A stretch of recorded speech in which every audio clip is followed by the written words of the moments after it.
hanging in our. Okay, welcome everyone. This is a Finance Committee meeting and my name is Mike Friend, co-chair of the Finance Committee. PJ Morgan to my right is with me. I want to start, before we begin, I'd like to say that there is a copy of the Open Meetings Act on the wall to my right.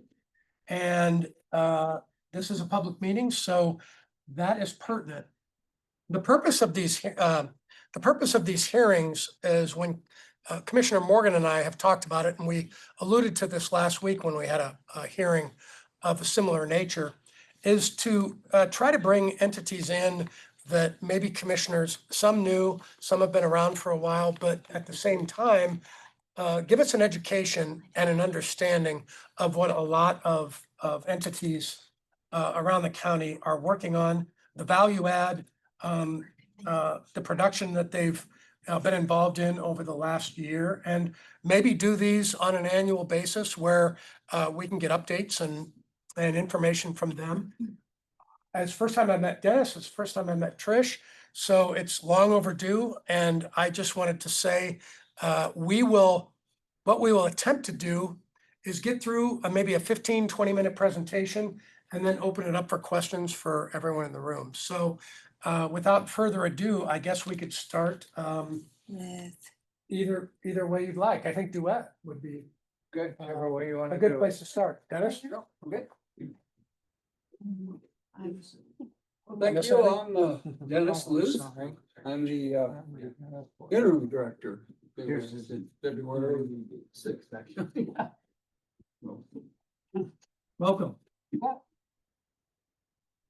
So I'm here representing Duet. A lot of people probably would still refer to it as Encore. It's been around for a while.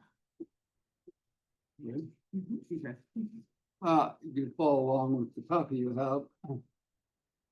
The Duet, formerly Encore, was the first community-based support provider in Nebraska for developmental disabilities, individuals with developmental disabilities. Started in 1968. Incidentally, my first job out of college back in 1973 was with Region 1 out in Scotts Bluff. At that time, we referred to the Office of Mental Retardation. So after a couple of weeks, my introduction was to come to Omaha and spend a week with the folks at Encore and Dr. Mendocino. And the director at that time was a lady named Linda Glenn. I can go back that far. So you came here to learn about how to provide community-based services, which actually served me very well, because after that, I spent 3 years working with folks out of the developmental center in Beatrice, and some out of the regional centers too, back to the Panhandle. So got a good education here and then out there. So go ahead and move on. We serve individuals with intellectual and developmental disabilities. To do that, we have a range of services. Our mission, of course, is the least restrictive, most independent, and we really totally in choice. We work with the families and the individuals on the choice of services that they would like, and what they're capable of. How do people come to Duet? That's changed over the years. Now they apply for a waiver through the Department of Developmental Health and Human Services, the Division of Developmental Disabilities. The vast majority are on Medicaid. The Division of Developmental Disabilities Service Coordinators do the authorization, and then they put it out for service providers. Back when I was involved, there was one service provider. Now there's 149. The regions used to be the primary provider, so now there's quite a few providers. Specifically duet services, we have day services. Was 9 total locations. 3 of these are located in Douglas County. We have on Wando Street, actually there's one day service, but it's broken into 2 parts. The one part is Jerry Grazier, is for the medically complex. We staff that with not only people that work with the individuals, but we also have nurses that are on staff because some of those people have trachs. We have the other 2 are located along M Street in about 98th and M. We have residential group homes. We have area-wide, agency-wide, like 22, 14 of those are actually in Douglas County. 24-hour support, with 3 to 4 people per home. We do have, during the day, a majority of the people go to the day program, so they're not staffed totally, unless one of them's ill or something, or we close for whatever reason. We do have nurses on staff for the various areas. We have 5 areas within our agency. So there are 6 nurses that rotate through Jerry Grazier, and we have a medical support unit residence where we have one side of it, it's a duplex, one side of it has North 66th Street has the medically complex, the people that have trachs. So we have to have nurses there up 24 when they're there overnight. Of course, we do a lot of community integration. That's the whole purpose, is to get folks out and involved in the communities. You can see there are some of the volunteer office they have. The shared living providers, that's become very popular. That's where an individual actually lives with a family. And it's either a single, a couple, or a family, depending on the need of the individuals, the wants of the family that the individual with developmental disabilities guardian comes from. So we go through a matching process to match those folks up. And then they're paid on the level of care that's provided to the individual. There's 4 distinct levels. Goes from the basic, which is about $118 a day, up to the more complex. And then supported employment. In the day programs, we work with individuals trying to get those that are employable, and then we actually match with employers and spend time with the employer and the individual learning the various job functions called job coaching. Of course, I mentioned individual earlier that it's all person-centered. Everybody has an individual service plan, which involves a variety of folks throughout the various programs that they're involved with, including the family and the individual. And financial, our operating annual budget was kind of it's around 42 to 43 million. Revenue sources, we get county funding, Douglas share, that is as you can see there, $838, 212. Billable services, that's actually a typo, it's 38 million. The other counties add up to 427,000. The other income comes from ARPA funds, Medicaid administrative match. Billable 38 million, and then others around 600,000. That is income we get from sale of items, and also we have in the past and currently do at some time sell some properties and things like that.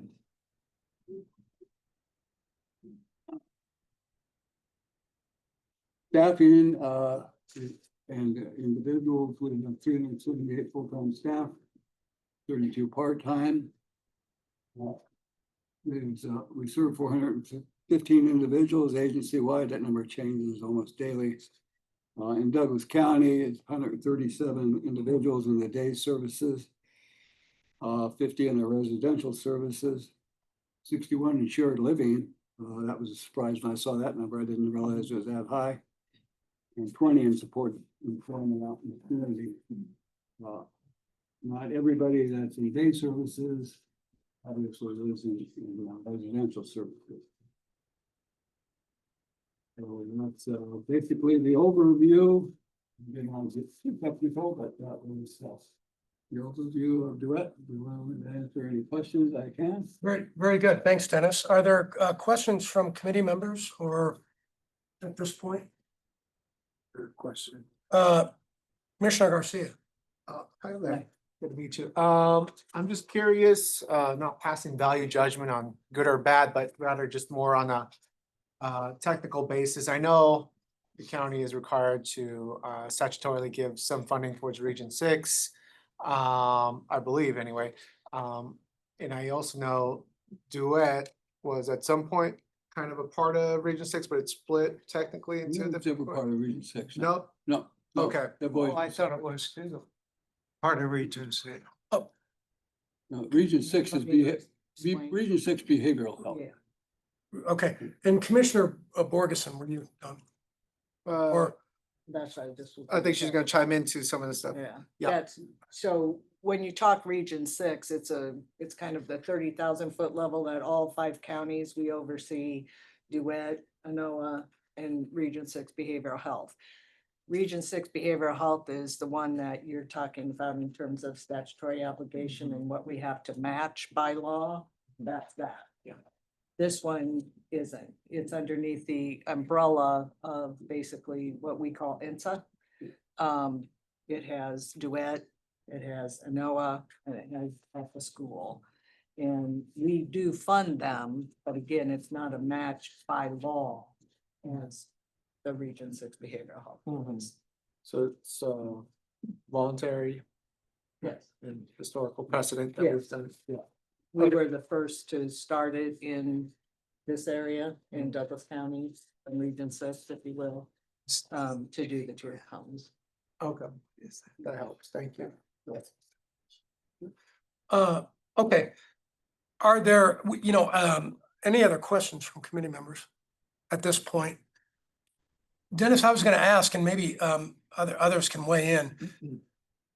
The billable services are probably broken down pretty specifically. So Yes. some of that is you could look at the way our health department, or not our health department, but our health center works, and maybe our community mental health center, not equal to that, but a lot of the revenue that they're generating or the billable services that are provided are coming from Medicaid, some from Medicare, I would imagine. This is So- all Medicaid. Mostly all Medicaid. All Medicaid, yeah. Okay. There are a few private pay, but very few. Okay, do you have, have you found a need to position a development director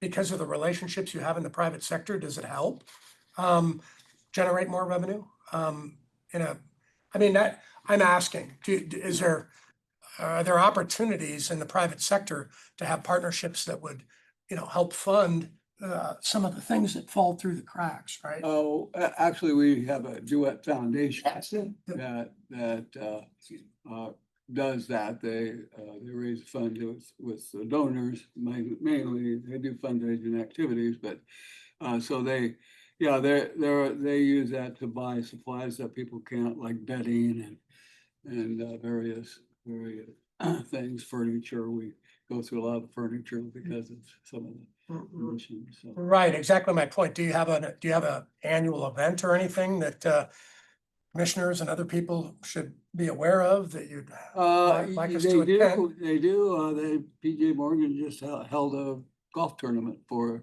the foundation, and we got a It's report. not associated with me. That's my old. Right. Yeah, Ryan Ellis is who we worked with in Derek Lewin.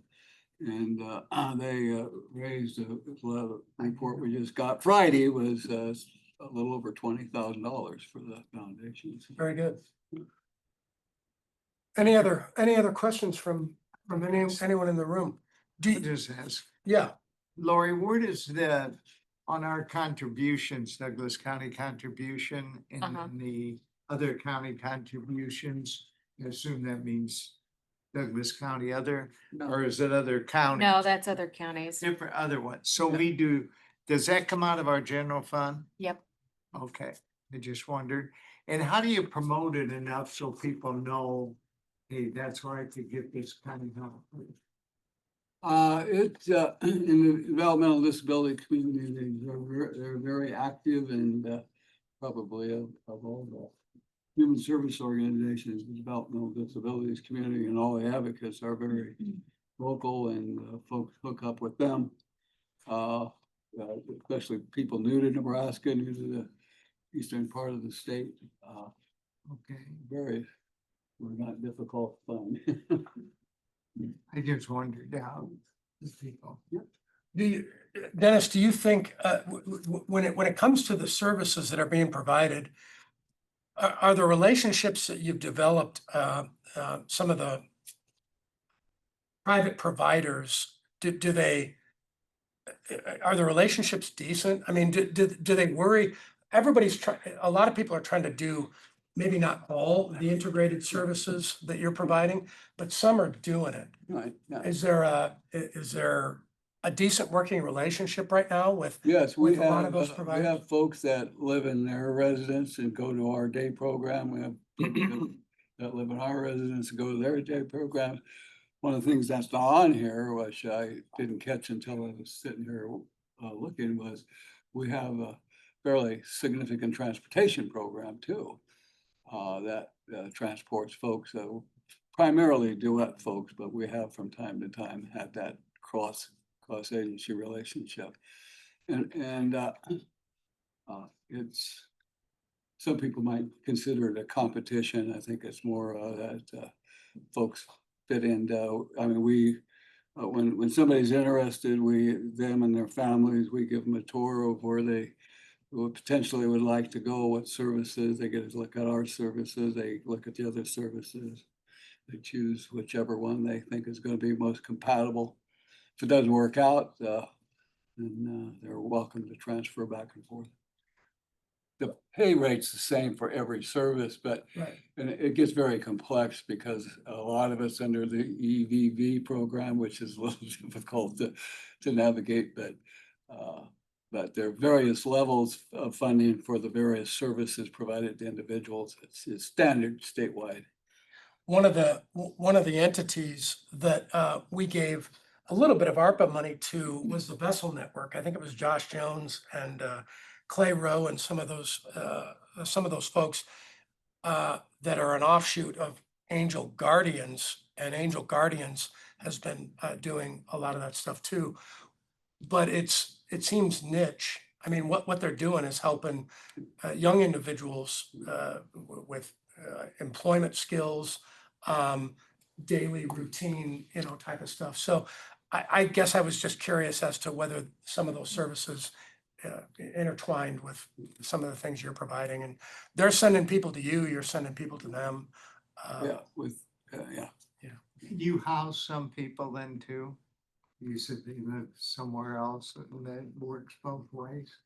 You don't house anybody or have a place where you can house them if they don't have housing? do you? Not with the veteran population.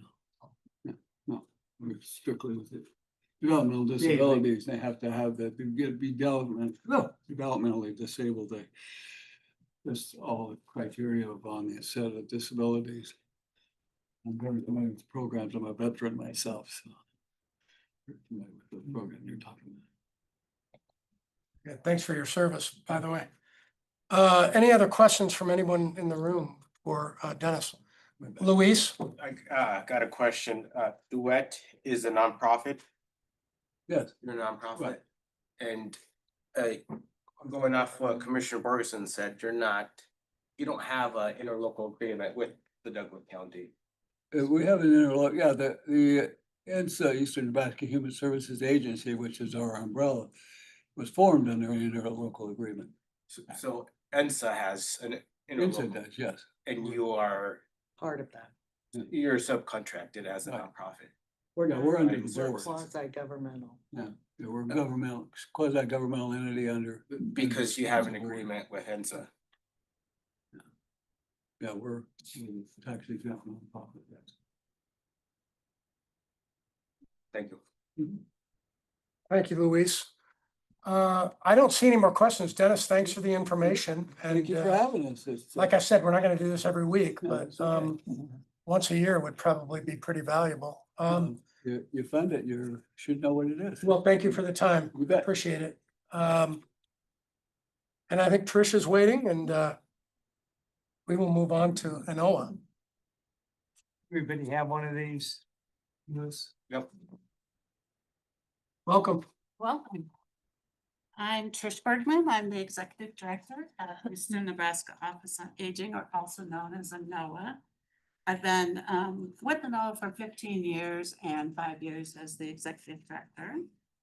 ANOA's mission is to ensure that the older population in the 5 counties that we serve are able to live independently and at home for as long as possible. So we try to provide the services that keep them in the home, which keeps them off Medicaid, which keeps them much less cost to everybody if we can do that. A little bit of history, there are 622 area agencies across the United States. Were created by the Congress under the Older Americans Act in 1965. We are one of 8 in Nebraska. Of course, we have the smallest geographical area, but we have, of course, the most people that we serve. We've been serving for over 50 years. Actually, this year is 52 years. We serve Douglas, Sarpy, Dodge, Cass, and Washington counties. And our funding is federal, state, and county funding with some client contributions. We also get some Medicaid administrative funding. We are on a reimbursement basis, so we provide the services first, and then we are reimbursed by the state. So we are, excuse me, my voice, we are at the mercy of when the state decides to pay us. So we are try to be very judicious with our money so that we always are able to pay for the services up front. I'm sure you all heard of the silver tsunami. Our population is growing older and older all the time. Nebraska's population age 65 and older is the fastest growing age group. Between 2010 and 22, it increased by 34.7%. The 2030 projections estimate that over 25% of the state's population will be aged over 60. And in Omaha, this group is projected to increase by 51% between 2020 and 2035. So you can imagine our population of clients is not decreasing by any means. One of the things I know you had asked Dennis was, how do we promote ourselves? We have to be careful at ANOA to promote ourselves because our funding is very stagnant from the federal government and from the state government. So we can't necessarily go out and try to get people to our services. We have plenty that walk in through our door. So the first step, and these are our services. I think the majority of people know ANOA through the Meals on Wheels program. That's the most visual. You see them out in the community, but we have a whole range of different services. The first step is normally with our information and assistance or our Aged and Disability Resource Center. People will call in. It could be the client themselves. It could be a family member. It could be a guardian. It can be a hospital, a social worker. We have lots and lots of people that call in. We also send a lot of people through legal services. You know, a lot of people have housing issues or other issues that maybe ANOA can't handle, but we'll sure get them set up with some legal services. The majority of our services are with our case management and in-home services. We have care managers which go out into the homes, and these are the people who actually live in their homes. They're not necessarily on Medicaid, but they need just enough services to keep them in the home. It might be a bath, it might be a meal, it might be just the little personal emergency response system so that they can stay safely in their home. So we have a care manager who goes out and assesses and works with the individual as to the different services that we might be able to provide. We do, like I said, we do bath aids, homemaker services, some chore, lawn and snow. You know, our federal funding is short. That's unfortunately where we do some cuts is the lawn mowing. We try really hard to keep the snow removal because we know we need to get our Meals on Wheels drivers up to the homes, or they need to get out to their appointments. We also have a caregiver support program, which is the client is actually the caregiver, not necessarily the care receiver. So we go in and we provide some respite.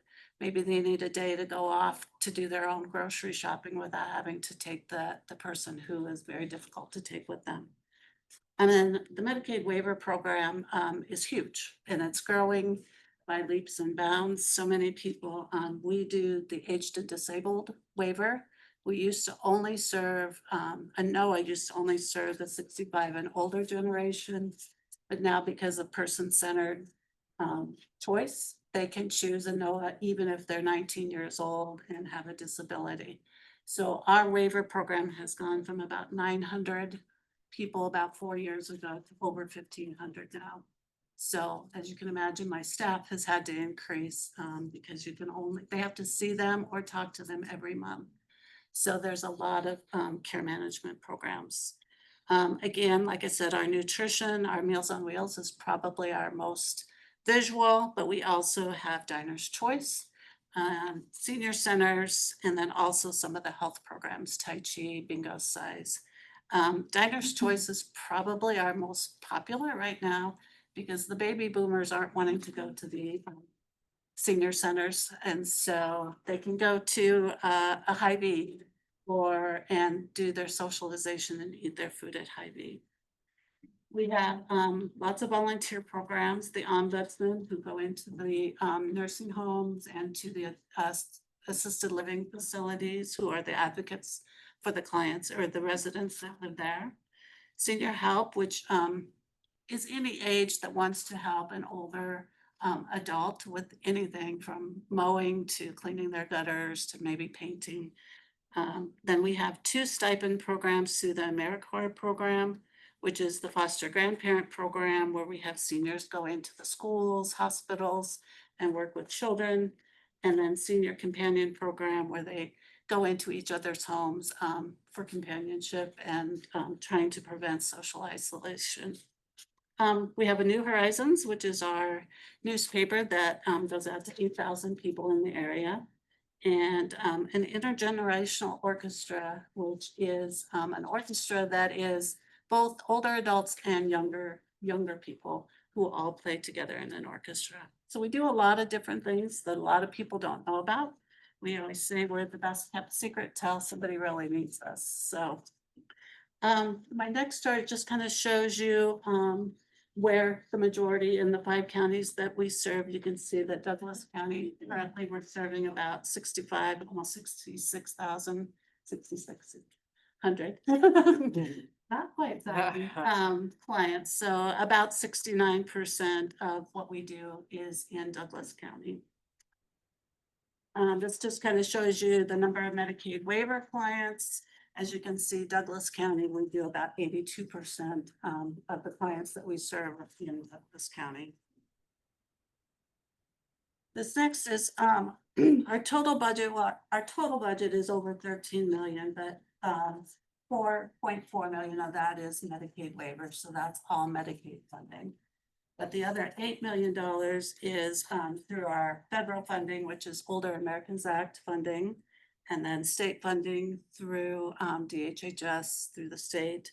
And then other funding needs are our local funding from you guys. Some contributions, clients are given the opportunity to contribute for their services. So they get a monthly contribution statement. They're not denied services if they're not able to make that contribution, but the older population is pretty good about contributing. So of each of the things, the smallest on the right-hand side is other funding needed to meet our budget. And that's where the local funds come in. And why we need county funding, is because the Older Americans Act program funding requires a federal match. So our in-home services, we have to have a 10% match, nutrition 10, access services 15, legal 2, caregiver support 15, and ombudsman 10. And then the 2 volunteer programs, stipend federal, we need the 10%. So if we didn't have the local funding, we wouldn't necessarily be able to get as much federal funding as we get, because we would not be able to meet that federally required match. And then just to kind of give you an idea where Douglas County stands. So our total funding from Douglas County is 702,000, a little bit over. So I just took a few, this isn't even all of the programs, but a few of the programs and did an estimated return on investment. And it came to about 575. Just as an example, one home delivered meal, the total cost is over $10 now. So, and we serve over 600 meals a day in all of the areas. And that's kind of what ANOA is all about. Thank you, Trish. Very good information. Questions from commissioners or anyone in the room? Yeah, Commissioner Garcia. I'll just ask the same question, just for knowledge, for our contribution, voluntary and kind of historical precedent. And then the match requirement for the feds,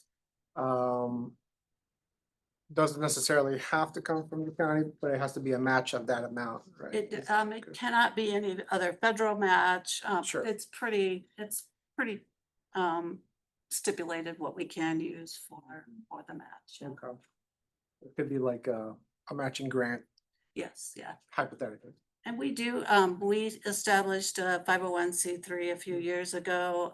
We're really ramping up. As a matter of fact, I have a meeting this afternoon. We've added some newer members. We decided we needed a philanthropist. We needed a media guy or marketing person.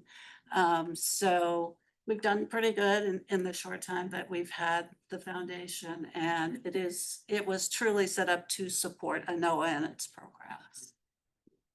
We had one fundraiser, but it was at the very beginning, and so didn't make what we wanted to, but hopefully something. Good start. Yeah, start somewhere. Yeah, So some of your people have their own homes and so on, and you're going Yeah. to their homes. yes. And you look at the situation and say maybe they need to be at Newcastle or somewhere too. Yeah, they do a comprehensive assessments are done on every client that kind of, make sure that if they really want to stay at home, or can a safe plan be set up that they can stay at home with a little bit of help. And if they meet the level of care for like a nursing home, they can get the Medicaid waiver, but again, a age assessment is actually done by DHHS to determine whether they can stay in their home safely with services. And if somebody has the monies, then you probably look at their income or We the do, financial wherewithal of it. yes, Yeah, yep, we because I do. know there's some people that have a nurse coming in Right, and those would all be under the Else, yeah. Medicaid waiver program, yeah. and they're not in your program, but you're helping the people that really need the help. Correct, And correct. it's- And there's more than in the old days, which I'm from. They didn't, it was the kids Right, right. totally that Had to dig it. ended up, yeah.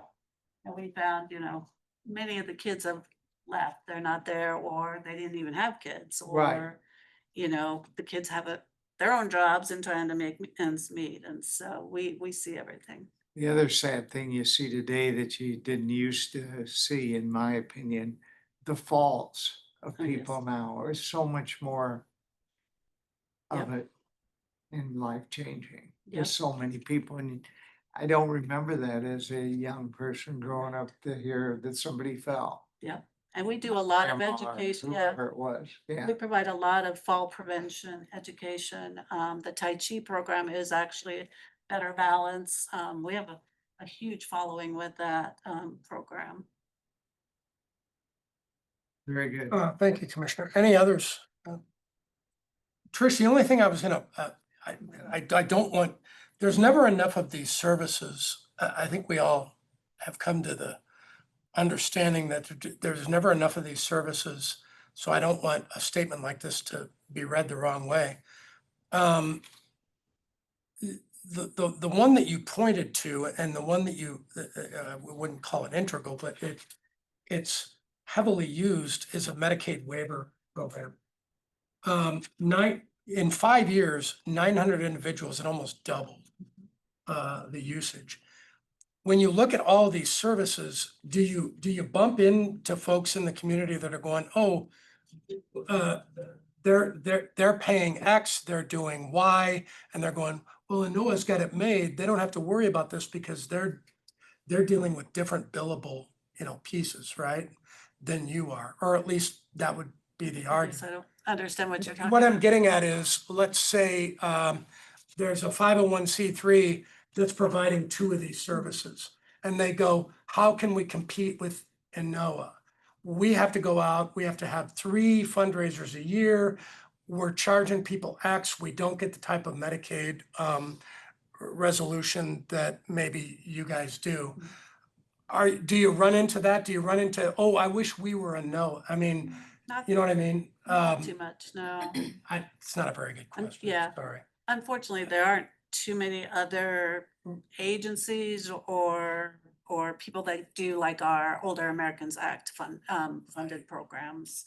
Because you have to be a AAA in order to receive those funds. Well, this is pretty robust. How many employees do you have? How many full-time? 120, 26 of those, that's not full-time. That includes our Meals on Wheels drivers and we have about 40, almost 50 staff that are just Medicaid waiver staff right now. Are some of them oh, No, none of ours are state employees. okay, all right. The Meals on Wheels, is that probably better than ordering and have Oh, yeah. Uber send them or? Oh, absolutely. Yeah, it It's better. meets, yeah, sure. Yeah. It meets the daily requirements. It's a hot meal. We deliver 5 days a week, but then we also provide, if they need the meal on Saturday and Sunday, they get a box lunch on Thursday and And Friday. it's 1 meal a day. 1 meal a day, yeah. I think this is my final question. Where the heck, from an infrastructure standpoint, where are they doing Tai Chi and bingo size? Our senior centers. Really? Mhm. And You should where? go, the Well, senior We center. should probably, Yeah. right, I know. You didn't hear what he said. I did hear. I Um, qualify also, so. Well, look, good information. Thank you. Any other questions from anyone in the room? I got a question. Luis, Yeah. Hello. You I see here on your total budget chart that Douglas County funding to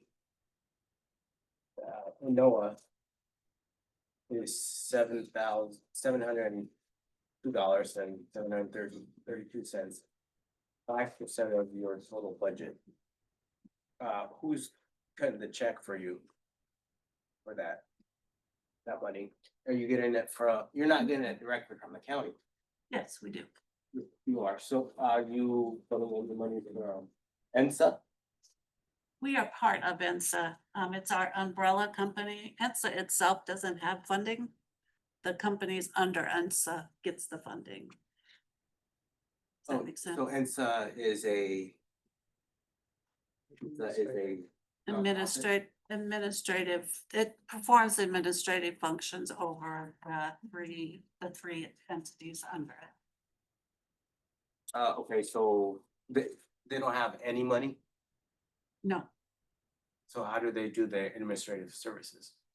we all allocate across all of the 3 agencies as to the amount of, say, HR time or IT time or whatever time that we allocate, each of the agencies put in money towards that. And it moves to ENSA. Yes.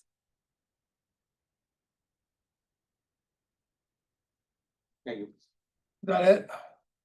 No, I'm just wondering how that works. If you're an umbrella, and the county, it has a direct agreement with, and so. I mean, how does that work? I mean, so you guys came together with the county to create ENSA. No, no. It's a statute. ENSA statute. Isn't it created by statute, Eastern Brown, or whatever the thing is that created by statute? Or not? Or is it just a, Interlocal. Just interlocal Between the agreement? 5 counties. Yeah. And when it was first created, that was created as the umbrella to house each one of those organizations underneath of it. The interlocal agreement in the 5 counties are supplementing the administrative funds for ENSA. Paid through from each of those A organizations. nominal amount. It's not like ENSA has 40 employees sitting there No. glomming off the interlocal agreement. So why did you call it an umbrella? Isn't that just more an administrative component to the organization? It was, historically, it played a bigger part than it does today. Each organization took on some of the responsibilities themselves rather than the umbrella company. Or not company, but umbrella agency.